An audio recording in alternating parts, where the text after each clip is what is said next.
তোর জন্য আমরা সবাই মিলে কিছুক্ষণ পর একটা মেয়ে দেখতে যাবো। চল। আরে মাটা কিসিস কেন? চিল্লাচ্ছিস কেন? মামা আমার রুমে কি করে? আরে উঠছিস যখন, এখন যা গোসল করে রেডি হয়ে নে, আমরা 4টা বাজে যাবো। কোথায়? তোর জন্য মেয়ে দেখতে যাচ্ছি।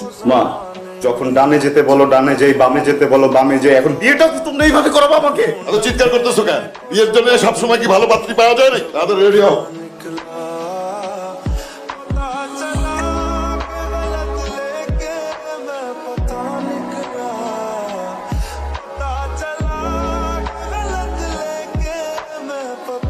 মাশাআল্লাহ। মেয়ে দেখতে এসে মাথা নিচু করে থাকলে হবে? একটু তাকাও। রায়হান দেখ, আমাদের মধ্যে তো একটু কথাবার্তা হলো, ওদের কথাবার্তা হোক, সে ব্যবস্থাটা করে দেন, বাদ বাকি কথা আমরা বলে নিব। আপনি বলতে পারেন। কেন? আপনি কিছু বলবেন না? আপনার বলা নাই থাকতে পারে, কিন্তু আমাকে তো বলতে হবে। এখন যদি না বলি পরে দেখা যাবে যে বিপদে পড়ে গেছি। দেখেন, আমি খুবই স্ট্রেট ফরওয়ার্ড কথা বলা একটা ছেলে। আপনাকে আমার প্রথম দেখেই খুব ভালো লেগেছে, কিন্তু আমি কিন্তু পাত্রী দেখতে আসিনি, জোর করে এনেছে আমাকে। আপনি আপনার মতো না করে দিতে পারেন। সেই অপশনটাই তো আমার হাতে নাই। আপনাকে আমার ব্যাপারে কিছু বলি, আমি তো বেকার, আমার বেশ কিছু মেয়ে ফ্রেন্ডস আছে, ইভেন আমি বেশ কিছু রিলেশনশিপেও ছিলাম। স্মোক করি, ফ্রেন্ডের সাথে আড্ডা দিই, রাতে বাড়ি ফিরি আর বাড়িও যাই। একটু ভেবে দেখেন, এমন একটা ছেলেকে আপনার পছন্দ হয় কিনা? আমার পছন্দ অপছন্দ কিছু যায় আসে, আমার ফ্যামিলি যেটা ঠিক করবে আমার সেটাই করতে হবে। তোমাদের কি আরো সময় লাগবে? আই থিংক উই আর ডান।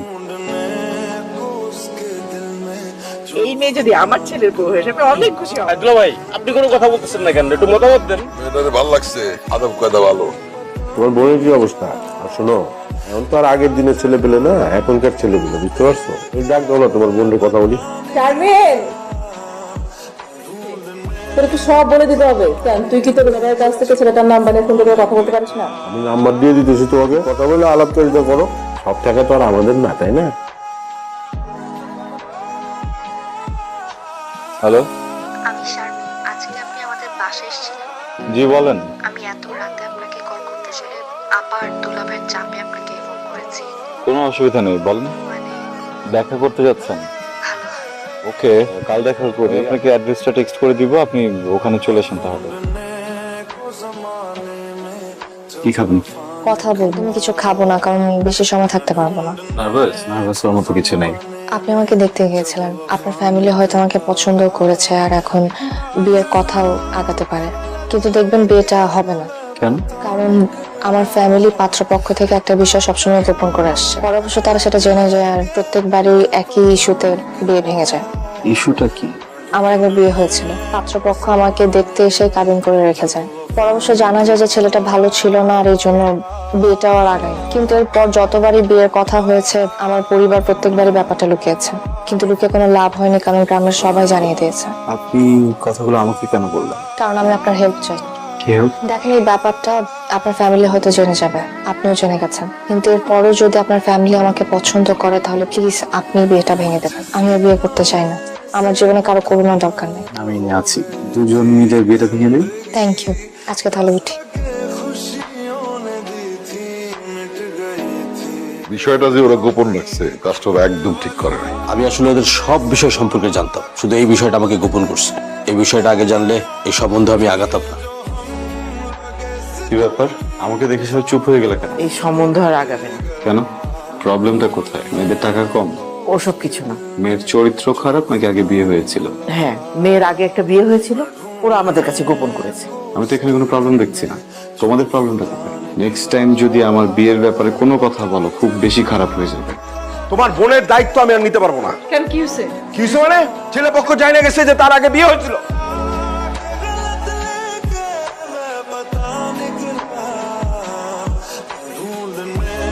কেন করলেন আপনি এরকম? আমি তো বিশ্বাস করে আপনাকে সবকিছু বলছিলাম, তাই না? আপনি বিশ্বাসটা ভেঙে দিলেন আমার। আপনার জন্য আমি আমার জীবনের সবচেয়ে বড় একটা ঝামেলায় পড়ছি। আমার দুলাভাই আমার সাথে যা তা ব্যবহার করছে, আমার বোন আমার গায়ে হাত তুলতে পর্যন্ত বাকি রাখে নাই। প্লিজ আপনি একটু ঠান্ডা হন। আপনার জন্য আমি বাসা থেকে পর্যন্ত বের হইতে বাধ্য হয়েছি। তোমার বোন নিজের ছেলেরে গিয়ে বলছে তার বিয়ে হয়েছিল, সে যখন নিজের দায়িত্ব নিবে তাহলে আমাদের উপর দায়িত্ব ফেলেছে কেন?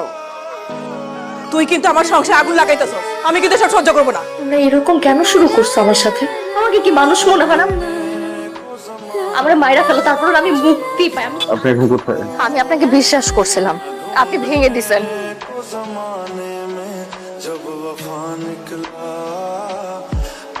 আমরা কি কিছুক্ষণের জন্য ভুলে যেতে পারি আমাদের বিয়ের আলাপ হয়েছিল? আমি আসলে এই বিষয়ে কথা বলতে চাচ্ছি না। আমি বিশ্বাস করেছিলাম আপনাকে। আপনি আমাকে বিশ্বাস করেছিলেন, আমিও কিন্তু আপনার বিশ্বাস রেখেছি। আমি বাসায় গিয়ে হঠাৎ জানতে পারলাম যে ফ্যামিলির সবাই সবকিছু জেনে গেছে। আমি কিন্তু চুপ থাকিনি শারমিন, আমি আপনার জায়গাটা ক্লিয়ার করেছি। আমি তাদেরকে বলেছি যে আপনি আমাকে সবকিছুই আগে জানিয়েছেন, যেন তারা আপনাকে ভুল না বুঝছে। আপনি এখন আমাকে ভুল বুঝছেন না। আমি আপনার কোনো ধরনের সিম্প্যাথি চাই না। এবার দুই চোখ যেদিকে যাবে আমি সেদিকে চলে যাব।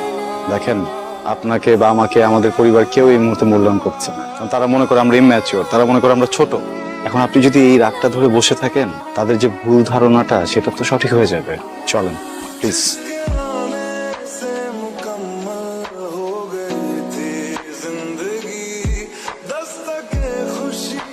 আপু, আমি আপনার বাসার নিচে আছি, আপনি কি একটু নিচে আসবেন? শারমিন আমার সাথে আছে।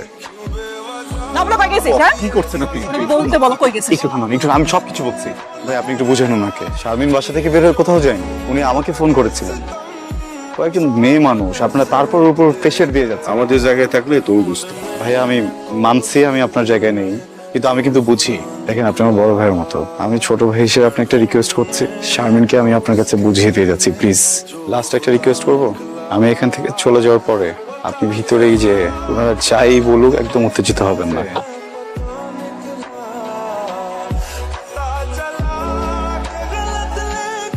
তুমি কিন্তু বাড়াবাড়ি করতেছো।